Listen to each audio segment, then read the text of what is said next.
ఏటో రెడీ అవుతుండే. నేను అన్నాను కదా మేబీ అక్కడికి వెళ్తున్నారేమో. అవునా, అలాగైతే మంచిదే కదా. రా.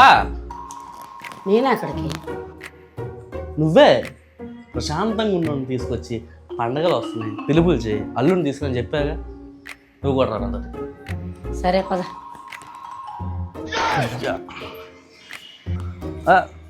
ఫోన్ చేసి వెళ్తే బెటర్ ఏమో.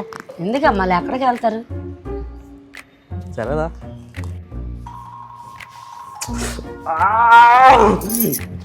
నేను అదే చెప్పాను, అందుకనే ముందే చెప్పా ఫోన్ చేసి వద్దామమ్మా, వాళ్ళు ఉన్నారా లేదా తెలుస్తుంది అనేసి.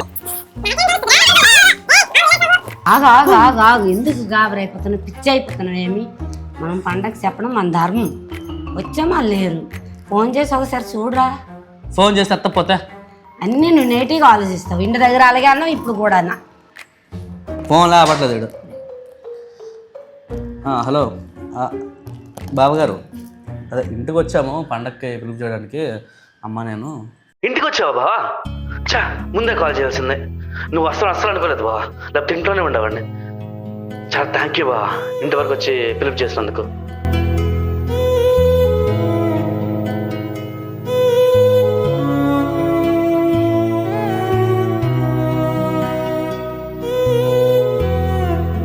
నిన్నటి నుంచి మీ చెల్లి చాలా బాధపడుతుంది బాబా, పిలుస్తాను లేదని.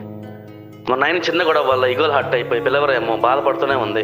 కానీ నువ్వన్నీ పక్కన పెట్టొచ్చా బావా, నువ్వు చాలా గ్రేట్ బావా, సూపర్ బావా. థ్యాంక్స్ బాబా వచ్చినందుకు. ఈ విషయం మీకు చెల్లి చెప్తే చాలా హ్యాపీ ఫీల్ అవుతుంది బావా.